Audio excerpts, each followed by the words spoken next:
Ayun, good morning mga ka-YouTube. Good morning dito sa may park ng Coquitlam sa Canada. And ayun, nandito po tayo sa isang lake park sa Coquitlam.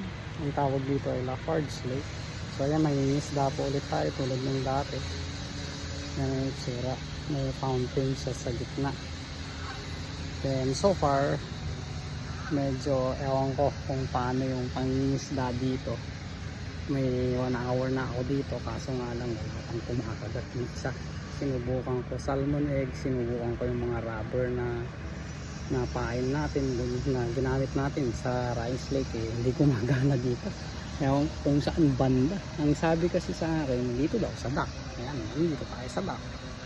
Ayan, may mga kasama tayo, mga Asyano rin. Namimingwit din sila. And so far, may nakita na akong nakahila ng isa. Kaso tayo wala talaga kumakagat. Ewan ko kung saan banda talaga. Baka mistake naman yung sinabi nung kaibigan natin na nagsabi sa akin doon ka sa dock, sabi sa akin. Kanina pa tayo dito, wala pa tayo nahuhuli sa Lafarge Lake. So kahapon yung video na na-upload kahapon is yung sa Rice Lake yun. Ito naman nga, nasa Lafarge tayo. Sa Coquitlam naman po ito. Kumbaga northern part o west part yata ng Vancouver ito, kung saan tayo nag-stay. And sa pang medyo nakakakon dito is umuulan. Kung makikita nyo lang itong screen natin ngayon, medyo puno na ng mga droplets ng panumaambon kasi. So ayan yung dito. Ayan. Ang balibalita pa sabi nila nag-release daw ng 1.5 nung nakaraan, tapos insta na namang 1.5, so bali 3,000 daw na fishes ang nandito. Yun yung balita, balitaan ko. Sabi nila maganda ngayon doon, may malalaki doon, sabi. Ayun, na-prove natin kahit na marami pala yung talagang minamalas siguro walang mahuhuli. Siguro lilipat ako ng pwesto maya maya lang, mag-update ako maya maya lang.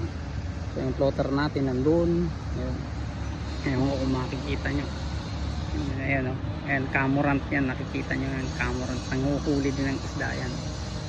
Sana huwag niyang kunin yung bait natin, baka mamaya kunin niya yung bait natin maka-harm tayo sa animals. Stricto pa naman din sila dito. Marami nagtatalunan dun banda kaso ang layo-layo. Parang sarap pumunta doon banda, yun doon may mga nagtatalunan doon, kaso ewan ko lang, parang wala akong nakita nangingisda doon. Siguro subukan natin, so update ko kayo mamaya maya.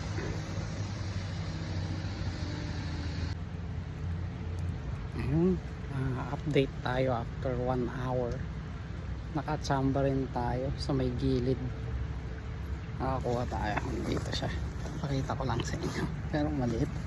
Iba talaga yung dun sa may rice lake, mabilisan yung pagkuha So nagay ko na dito, hindi ko na video, mahirap mag video dito tapos umaambon pa, kaya so dumi niya. Tapos tinuka-tuka pa ng crew, kaya may itim-itim dyan ito, binutas ng crow, walang yung crow yun. Grabe yung ibon na yun. Nakita niyang may huli ako, linagay ko sa bag, sinundan niya ba naman dun sa may bag. Bilib ako dun sa mga crow, marunong silang magbukas ng bag, talino talaga ng mga crow. So siguro mamaya ulit kung makakuha ulit tayo. Yun, nag 2 hours pa ako, wala talagang naitagdag, isa lang talaga. So ayan, maraming salamat sa panonood. Till the next video na lang, bye.